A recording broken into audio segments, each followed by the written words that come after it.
Hello everyone, welcome to my YouTube channel. आप सभी का स्वागत है हमारे आज के इस वीडियो में। और फ्रेंड्स, यहाँ पर एक बड़ी खबर आ रही है ग्रुप डी वाले एस्पिरेंट के लिए। यहाँ पर रेलवे की तरफ से एक ऑफिशियल सर्कुलर जारी किया गया है। बेसिकली सर्कुलर क्या होता है कि जितने भी आपकी आरआरबीज होती हैं सभी को एक नोटिस भेजा जाता है कि जो भी यहाँ पर चेंज हुआ है भर्ती प्रक्रिया में उसके रिगार्डिंग उनको इन्फॉर्म किया जाता है। तो यहाँ पर एक जो है सभी आरआरबी को सर्कुलर जारी किया गया है, उसमें कुछ बताया गया है। क्या है वो इन्फॉर्मेशन मैं आपको बताऊंगा।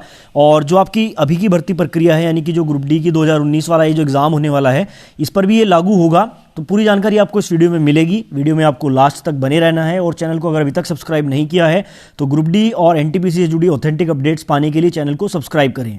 अगर आपका कोई क्वेश्चन है, कोई डाउट है या फिर किसी कंसेप्ट में आपको प्रॉब्लम है, चाहे बोर्ड्स हो, जेई हो, नीट हो या फिर कोई भी एग्जाम हो, आप लोगों के लिए फिलो एप्लीकेशन बहुत ही हेल्पफुल रहने वाला है। 24/7 आप अपने डाउट्स यहां पर क्लियर कर सकते हैं 3 इजी स्टेप्स में। सबसे पहले आपको डिस्क्रिप्शन में दिए गए लिंक या फिर प्ले स्टोर से इस एप्लीकेशन को डाउनलोड करना है। डाउनलोड करने के बाद सिंपली आपको अपने मोबाइल नंबर से साइन अप करना है। उसके बाद अगर आपको किसी क्वेश्चन में प्रॉब्लम है तो आप लोग उसका फोटो यहां पर अपलोड कर सकते हैं। क्वेश्चन फॉर्म में आप इसको अपलोड करेंगे तो आपको 60 सेकंड के अंदर इंडिया के टॉप एजुकेटर के साथ कनेक्ट किया जाएगा। लाइव कॉल में आप लोग अपने सभी डाउट्स यहां पर आसानी से क्लियर कर सकते हैं। आपके सारे कंसेप्ट यहां पर लाइव कॉल में क्लियर हो जाएंगे। आप लोग EX8001 कोड का यूज कर सकते हैं एक्स्ट्रा 10% सब्सक्रिप्शन डिस्काउंट पाने के लिए।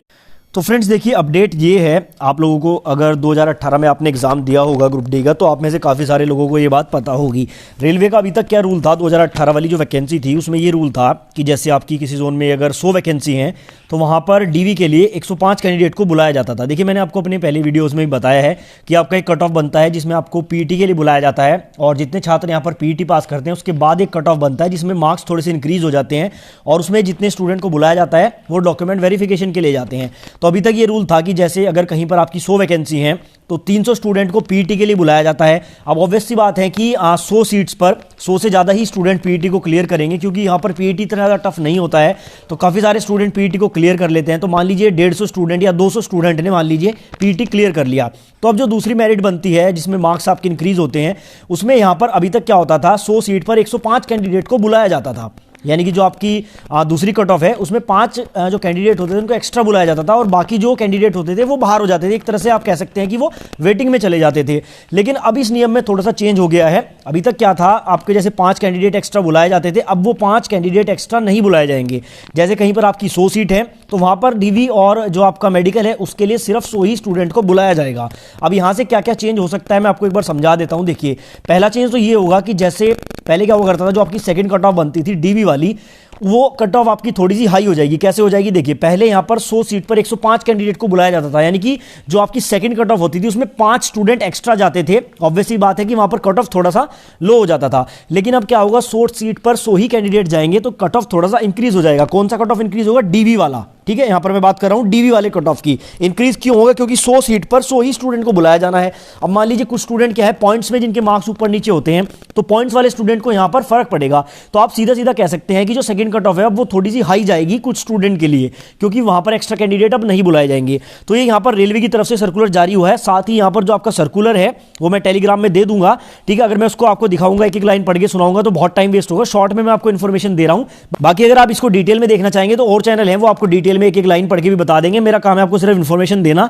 तो यहां पर चेंज ये हुआ है कि अब डीवी मेडिकल के लिए सीधा सीधा यहां पर जितनी सीट होगी उतने ही कैंडिडेट को बुलाया जाएगा। जैसे आपकी 1,03,000 करके कुछ वैकेंसी है ग्रुप डी में, तो आपका जो पीटी हुआ, पीटी के बाद जो डीवी और मेडिकल के लिए कट ऑफ लगेगी उसमें इतने ही कैंडिडेट को बुलाया जाएगा। ठीक है, तो यहां पर आप देखिए क्या है, यहां पर 2 चीजों में इफेक्ट पड़ेगा। सबसे पहले तो कट ऑफ थोड़ा सा आपका हाई रहेगा डीवी वाला। ठीक है, फर्स्ट कट ऑफ की बात नहीं कर रहा हूं, ध्यान से समझ लीजिएगा। सेकंड कट ऑफ की बात कर रहा हूं, वो थोड़ा सा हाई रहेगा और उसमें कुछ कैंडिडेट ऐसे होंगे जिनको सिलेक्शन नहीं मिलेगा। दूसरा ऐसे क्या इफेक्ट पड़ेगा, ज्वाइनिंग में आपकी और ज्यादा देरी होगी। क्यों होगी, देखिए, मान लीजिए 100 सीट है कहीं पर और वहां पर 100 ही कैंडिडेट बुलाए जाते हैं। सारे कैंडिडेट वहां पर सेलेक्ट नहीं होते हैं। उसमें से मान लीजिए 8 कैंडिडेट या 10 कैंडिडेट ऐसे हैं जिनके डॉक्यूमेंट पूरे नहीं है या जो मेडिकल में बाहर हो गए, तो वो 10 सीट वैकेंट हो जाएगी। अब उन 10 सीट के लिए फिर से जो है आपका डीवी मेडिकल अरेंज किया जाएगा। तो कहीं ना कहीं जो आपका प्रोसेस है ये ज्वाइनिंग का, इसमें डिले होगा। पहले से ही बहुत डिले होता है, अब और भी ज्यादा डिले हो सकता है। दूसरा इफेक्ट इसका ये पड़ेगा। और एक तीसरा यहां पर इफेक्ट पड़ेगा, हालांकि वो थोड़ा सा पॉजिटिव इफेक्ट है। देखिए, जैसे 100 सीट होती थी, 105 कैंडिडेट को डीवी मेडिकल के लिए बुला लिया जाता था, लेकिन उसके बाद क्या होता था, कुछ कैंडिडेट जो 5 में एक्स्ट्रा होते थे, मान लीजिए जैसे 100 सीट पर 105 कैंडिडेट का डीवी मेडिकल हो गया, लेकिन वहां पर स्टार्टिंग के जिनके मार्क्स ज्यादा थे वो 100 कैंडिडेट यहां पर सेलेक्ट हो गए। यानी कि 5 कैंडिडेट वहां पर ऐसे बच जाते थे जो फ्री में अपना मेडिकल डीवी देकर भी घर बैठते थे, उनको जॉब नहीं मिलती थी। हालांकि वो वेटिंग में जाते थे लेकिन उनको एट द टाइम वहां पर जॉब नहीं मिलती थी। तो कहीं ना कहीं स्टूडेंट के लिए थोड़ा सा अच्छा भी रहेगा कि आपको जो है डीवी मेडिकल के लिए बाद में ही बुलाया जाएगा अगर सीट्स अवेलेबल होंगी। अब पहले क्या होता था कि यहाँ पर एक्स्ट्रा कैंडिडेट को बुलाया जाता, हालांकि ऐसा बहुत ही कम हुआ था क्योंकि हर बार क्या होता है कुछ ना कुछ कैंडिडेट रिजेक्ट हो जाते थे, तो जो ऊपर के 5 कैंडिडेट होते थे उनको जगह मिल जाती थी। ठीक है, पहले ऐसा हुआ करता था, लेकिन अब ये है कि आपको फालतू में डीवी मेडिकल नहीं देना पड़ेगा, आपको जब जरूरत होगी तभी बुलाया जाएगा। यानी कि अगर आपका डीवी मेडिकल बिल्कुल ओके है तो आपकी सीट कंफर्म हो जाएगी। तो कहीं ना कहीं इसके कुछ पॉजिटिव और कुछ नेगेटिव इफेक्ट सामने आएंगे। बाकी ये जो सर्कुलर है ये मैं टेलीग्राम पे दे दूंगा जब भी मुझे टाइम मिलेगा, और अगर आप इसको डिटेल में देखना चाहते हैं लाइन बाय लाइन तो कुछ चैनल्स हैं उन्होंने अपलोड कर दिया, आप जाके वहां पर भी देख सकते हैं। मैंने आपको इन्फॉर्मेशन देनी थी, उम्मीद करता हूं आपको समझ आई होगी। अगर वीडियो पसंद आया वीडियो को लाइक करें और चैनल को सब्सक्राइब करें।